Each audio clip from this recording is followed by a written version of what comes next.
अस्सलामु अलैकुम वरहमतुल्लाहि वबरकातुहू।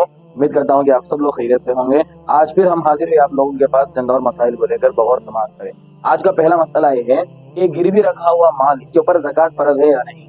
बहुत सारे घरों में अंदर ऐसा होता है कि आदमी कोई भी बिजनेस शुरू करना चाहते हैं या कोई भी जरूरत आ जाए तो चूंकि घर के अंदर जेवर माल की शक्ल में रहते हैं तो ले आकर जो है बैंक के अंदर गिरवी रखते हैं। हालांकि ये तरीका सही नहीं है। मान लो अगर किसी ने बैंक के अंदर गिरवी रख दिया माल को, तो क्या अब वो गिरवी रखा हुआ माल पर ज़कात फर्ज है या नहीं। तो बताते हैं कि अब गिरवी रखा हुआ माल, अब चूंकि उसके ऊपर कब्जा मेरा नहीं है। कैसा कब्जा मेरा नहीं है? अब अगर हमारे घर में वाले कहीं फंक्शन के अंदर जाना हो तो क्या हम वो माल पहन कर जा सकते हैं कि बैंक वाले के पास जाकर कहें कि भाई घर के अंदर फंक्शन है, थोड़ा दे दो, हम फंक्शन से वापस आकर आपको लौटा देंगे। तो वो नहीं देगा। तो इससे पता चला कि उसके ऊपर हमारा कब्जा नहीं है, लिहाजा उस माल पर ज़कात फर्ज नहीं है, चाहे उस माल पर हमें थोड़ा ही पैसे क्यों ना दिया हो।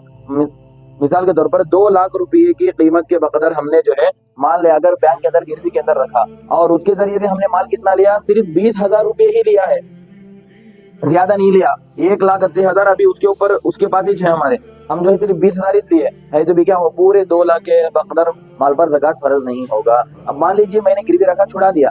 अब छुड़ा देने के बाद फौरन ज़कात फर्ज नहीं होगी। वो छुड़ा को लेकर आने के बाद मेरे पास 1 साल का वक्त गुजरना शर्त है। 1 साल गुजरने के बाद तब उस माल पर ज़कात फर्ज होगी। छुड़ा कर लेकर आए तो 2 महीने, 3 महीने, 6 महीने को ज़कात फर्ज नहीं होगी।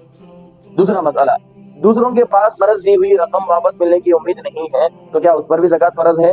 अब मान लीजिए मैंने किसी को जो है दोस्ती में आकर या जो है सामने वाले की तकलीफ को देकर क्या किया, मैंने कुछ रकम सामने वालों को दे दिया, जैसा कि होता है मैं भी दिया हूँ, आप लोग भी दिए होंगे किसी को जरूरत के वक्त में, चाहे वो थोड़ा हो या ज्यादा हो। मान लो हमारे मिसाल के अंदर 1 लाख रुपए का माल हमने किसी को जो है हाथ बदल दिए हैं।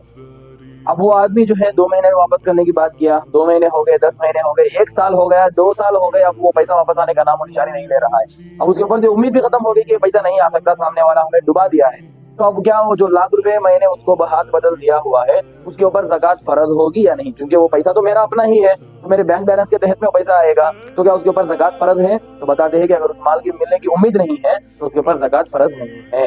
हाँ, मान लीजिए 1 साल हो गया, 2 साल हो गया, 3 साल हो गया, 4 साल हो गया, 10 साल के बाद जो है कहीं पर उसने तारिक मसूद साहब का बयान सुना होगा कि जो आदमी किसी का 1 रुपया भी हड़प करके दुनिया से जाएगा, आखिरत में उसके बदले में ढेर सारी नेकियां उसको देनी होगी। तो कोई आदमी 10 साल के बाद जो है तारिक मसूद साहब का बयान सुनकर बदल गया हो और 10 साल के गुजर जाने के बाद जो मेरे लाख रुपए उसने लिए हैं वो लाख रुपए अब लाकर वापस कर रहा है, तो ये जो 10 साल गुजर गए उसकी ज़कात निकालने की जरूरत नहीं है। अब वो लाख रुपए मेरे पास आने के बाद 1 साल गुजर गया उन पैसों के ऊपर, तब जाकर जो है ज़कात फर्ज होगी, वरना फर्ज नहीं होगी। आज का तीसरा मसला, सोने चांदी के जेवरात में हीरे मोती जुड़े हुए हों तो उन पर ज़कात वाजिब नहीं होगी। क्या मतलब है? मान लीजिए एक हार है जिसके अंदर सुन्ने के साथ जो है या तो मोती भी है या तो हीरे भी हैं, तो अब क्या सुन्ने के रेट के साथ साथ ये हीरे और मोती का भी हिसाब लगाना होगा या नहीं? तो बताते हैं कि सुन्ना हो या चांदी हो जिसके अंदर हीरे मोती जुड़े हुए हों तो सिर्फ जो है सुन्ने का ही हिसाब लगाएंगे। हीरे या डायमंड जो जुड़े हुए हैं उनके ऊपर ज़कात फर्ज नहीं होगी। अब मान लो मेरे पास जो है एक हार है जिसकी कीमत जो है 2 लाख रुपए है।